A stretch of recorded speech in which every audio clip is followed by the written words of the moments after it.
अस्सलाम वालेकुम my dear students and friends. आज के लेक्चर में हम डार्क रिएक्शन के बारे में पढ़ेंगे। तो सबसे पहले माय डियर स्टूडेंट्स, मैं आपको डार्क रिएक्शन के अकरेंस के बारे में बताऊंगा कि ये डार्क रिएक्शन प्लांट सेल के किस ऑर्गेनेली में और उस ऑर्गेनेली में ये कहाँ पे होता है। तो my dear students, dark reaction takes place in the stroma of chloroplast.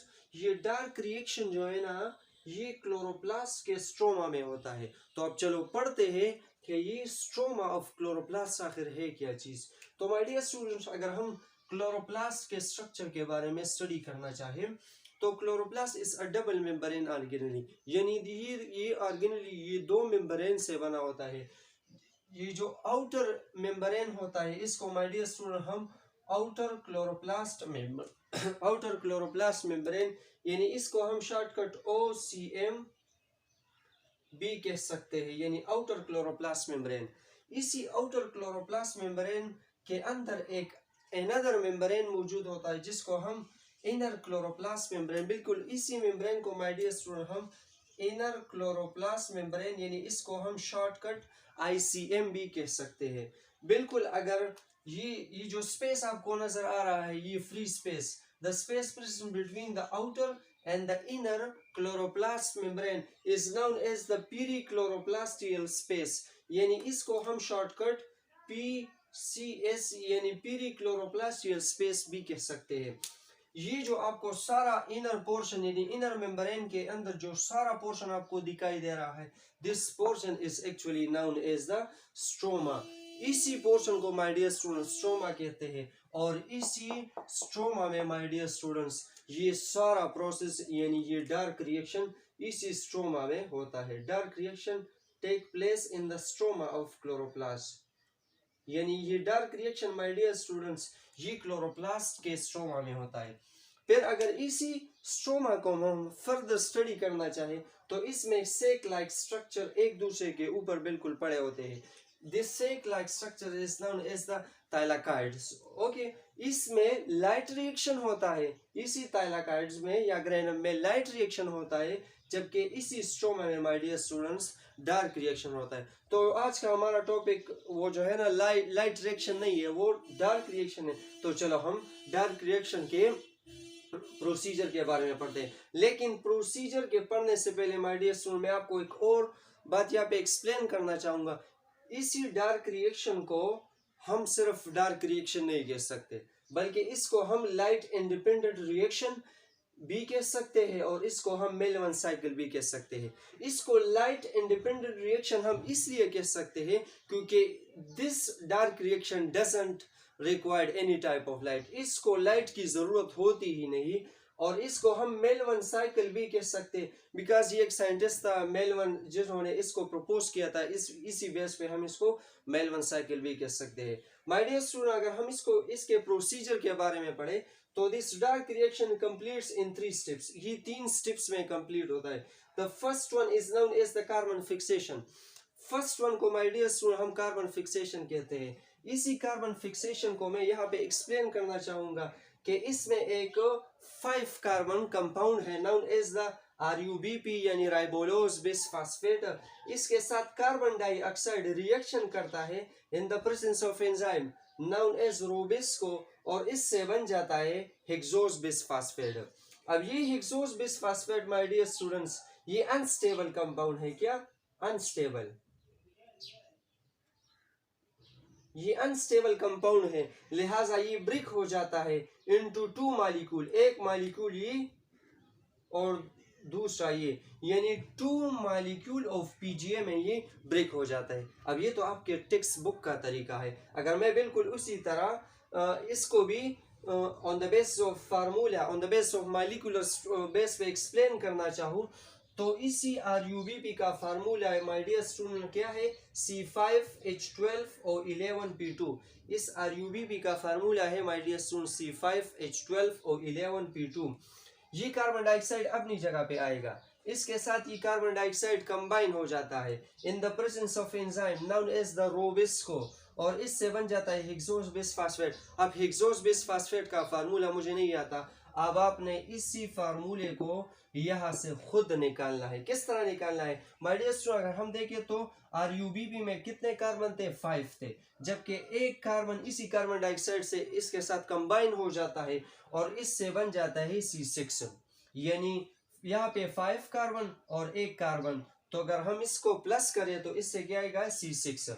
यहाँ पे total hydrogen my dear student कितने हैं? H12, जबकि यहाँ पे भी H12 आएंगे। यहाँ पे ऑक्सीजन माय डियर स्टूडेंट्स 11 है, यानी O11, और 2 ऑक्सीजन यहाँ पे इसके साथ कंबाइन हो जाते हैं, तो 11 और 2 कितने हो गए? O13, जबकि P2 अपनी जगह पे आएगा। अब ये हिग्सोस बिसफास्फेट का फार्मूला है। ये हिग्सोस बिसफास्फेट बिल्कुल इसी तरह ब्रिक हो जाता है, क्योंकि ये मैंने आपको पहले बता दिया कि ये अनस्टेबल कंपाउंड है, लिहाजा ये ब्रिक हो जाता है इनटू 2 मॉलिक्यूल ऑफ PGA। अब PGA का फार्मूला मैं यहाँ पे एक्सप्लेन करना चाहूंगा। इस PGA का फार्मूला माय डियर स्टूडेंट क्या है? C3H7O7P2, C3H7O7P2। अब यहाँ पे my dear students total carbon कितने थे? 6, जबकि मैंने यहाँ पे 3 लिख दिए, तो जब 6 से मैं 3 को माइनस करूंगा तो और कितने रहेंगे? 3, तो 3 मैंने यहाँ पे लिख दिए, ठीक है ना। हाइड्रोजन यहाँ पे टोटल कितने थे माय डियर स्टूडेंट? 12, जबकि मैंने यहाँ पे 7 लिख दिए, तो जब मैं इसी 12 से 7 को माइनस करूंगा तो और कितने रह जाएंगे? 5, तो वो मैंने H5 यहाँ पे लिख दिए। ऑक्सीजन यहाँ पे total my dear students total oxygen थे 13, जबकि मैंने यहाँ पे 7 लिख दिए, तो जब इसी 13 से मैं 7 को माइनस करूंगा तो कितने ऑक्सीजन हमारे पास रह जाएंगे? 6 ऑक्सीजन, वो यहाँ पे मैंने एक्सप्लेन किया है। यहाँ पे माय डियर स्टूडेंट्स P यानी फास्फेट कितने थे? 2 थे, एक फास्फेट इसके साथ तो दूसरा इसके साथ, तो अगर हम इसको दोबारा कंबाइन करें तो इससे हिग्सोस बिसफास्फेट भी कंबाइन बन सकता है। ये तो स्टेप नंबर फर्स्ट था। इस स्टेप को माय डियर स्टूडेंट हम कार्बन फिक्सेशन कहते हैं। आपसे कोई क्वेश्चन कर सकता है कि इसको माय डियर स्टूडेंट हम कार्बन फिक्सेशन क्यों कहते हैं?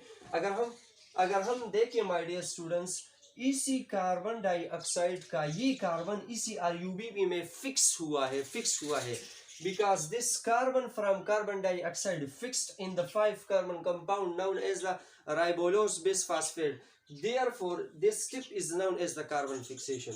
फिर जो नेक्स्ट स्टेप है, ये जो सेकंड स्टेप है माय डियर स्टूडेंट्स, इसको हम कहते हैं रिडक्शन। रिडक्शन में क्या होता है? ये जो PGA मॉलिक्यूल यहाँ पे लास्ट में बना था, ये दोनों यहाँ पे आ जाते हैं PGA मॉलिक्यूल। इस स्टेप की बात मैं कर रहा हूँ। ये PGA मॉलिक्यूल का फार्मूला मैंने यहाँ पे एक्सप्लेन किया है, वो क्या है? C3H7O7P, वो मैंने यहाँ पे लिख दिया C3H7O7P। अब इसी PGA मॉलिक्यूल के साथ जो कि 3 कार्बन कंपाउंड है, इसके साथ my dear student NADPH2 reaction करता है, कंबाइन हो जाता है। ये NADPH2 इसको 2 हाइड्रोजन डोनेट करता है, दे देता है, तो जब इससे 2 हाइड्रोजन निकल जाएंगे तो क्या रह जाएगा? NADP रह जाएगा।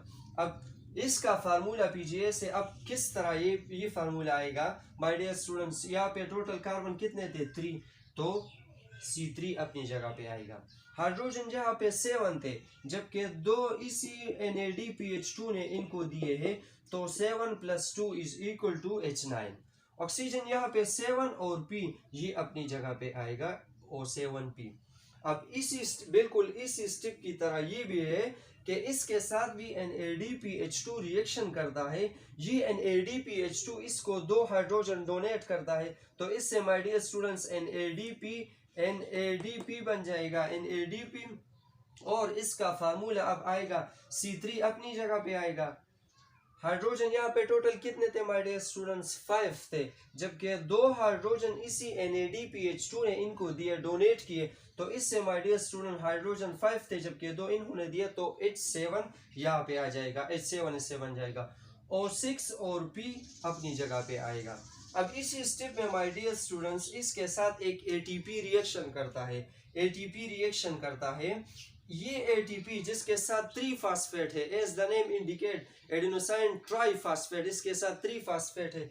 ये एक फास्फेट इसको दे देता है, इसको डोनेट करता है, तो जब इसको एक फास्फेट दे देता है, इससे एक फास्फेट जब निकल जाता है एडेनोसाइन ट्राइफास्फेट से, तो इसके ऑटोमेटिकली इसके पास 2 फास्फेट रह जाए, तो जिसके पास 2 फास्फेट हो इसको माय डियर स्टूडेंट हम एडेनोसाइन डाइफास्फेट, यानी इसके पास 2 फास्फेट रह गए, उसको हम एडेनोसाइन डाइफॉस्फेट यानी शॉर्टकट इसको हम माय डियर स्टूडेंट्स ADP भी कह सकते हैं। अब इसका फार्मूला बिल्कुल इसी तरह आएगा, यानी C3H9O7 C3H9O7 इजाफा हो जाएगा तो किसके साथ, ये P की जगह P2 बन जाएगा, क्योंकि इसी ATP ने इसको एक फास्फेट डोनेट किया है। तो यहाँ पे सिर्फ आपने P2 लिखना है, because this ATP donates one phosphate to this.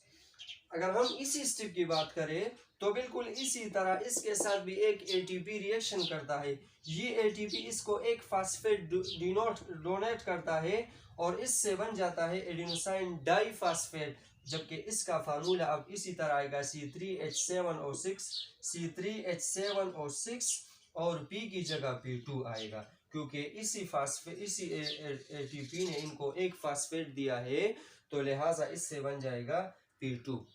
अब this is actually the formula of PGAL molecule का, जो कि लास्ट स्टेप है my dear students, regeneration of RUBP।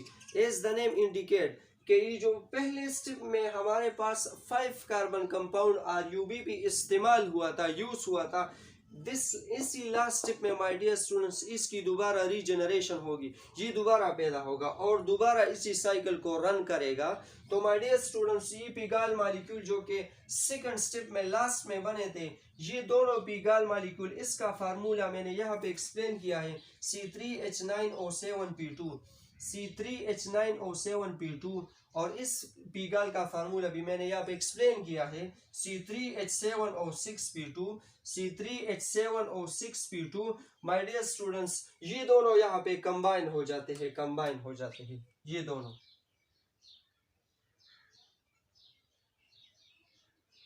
दोनों यहाँ पे कंबाइन हो जाते हैं और इससे माय डियर स्टूडेंट्स दोबारा RUBP बन जाता है, RUBP जो मैंने आपको इस स्टेप के स्टार्ट में बताया था कि इससे RUBP दोबारा रीजनरेट होगा, जिस तरह हमें नाम से पता चलता है माय डियर स्टूडेंट्स। अब इसी RUBP का फार्मूला मैंने फर्स्ट स्टेप में एक्सप्लेन किया है, C5H12O11P2, वो मैं यहाँ पे लिख दूंगा। RUBP का फार्मूला माय डियर स्टूडेंट क्या है, C5H12O11P2। अब यहाँ पे total carbon my dear students 3E और 3E, तो total carbon my dear student यहाँ पे 6 थे, जबकि मैंने यहाँ पे 5 लिख दिया, तो एक कार्बन हमारे पास रह गया, वो मैंने यहाँ पे लिख दिया है C।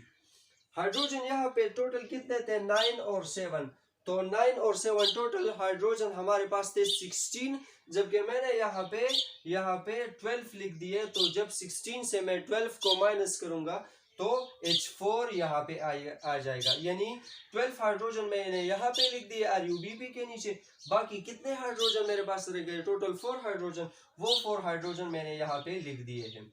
अब ऑक्सीजन माय डियर स्टूडेंट्स यहाँ पे देखिए, तो ऑक्सीजन इसी में O7 यानी 7 ऑक्सीजन है, जबकि इसमें माय डियर स्टूडेंट्स 6 ऑक्सीजन है, तो 13 ऑक्सीजन यहाँ पे मौजूद है, जबकि मैंने सिर्फ 11 लिख दिए हैं यहाँ पे। तो माय डियर स्टूडेंट्स बाकी 2 ऑक्सीजन रह गए, वो मैंने यहाँ पे लिख दिए हैं। यहाँ पे my dear student total P कितने थे, 2 ये, तो 4 P थे, जबकि मैंने यहाँ पे सिर्फ 2 P लिख दिए, 2 P रह गए, वो मैंने यहाँ पे एक्सप्लेन किए हैं। अब माय डियर स्टूडेंट्स जब हम कार्बोहाइड्रेट के बारे में पढ़ते हैं, कार्बोहाइड्रेट तो वो कुछ इस तरह है माय डियर स्टूडेंट्स। कार्बोहाइड्रेट के बारे में जब हम पढ़ते हैं, कार्बोहाइड्रेट्स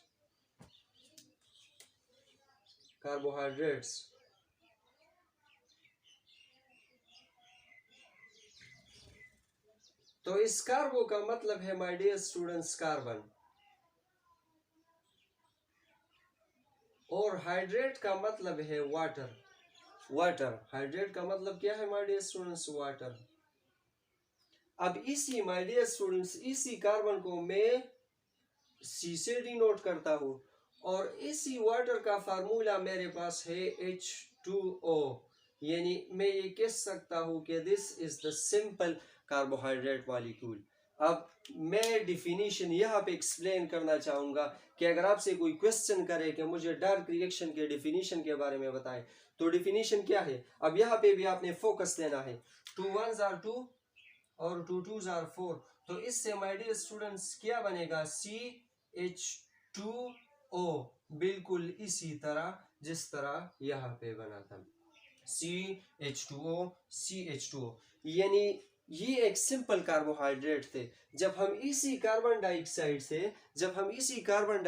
से एक सिंपल कार्बोहाइड्रेट बनाएंगे तो this process is known as the dark reaction. So my dear students, that's all about the dark reaction, जो कि सिर्फ और सिर्फ प्लांट सेल के ऑर्गेनेली में यानी क्लोरोप्लास्ट में, स्ट्रोमा में होता है। So that's all about dark reaction. Thanks a lot my dear students.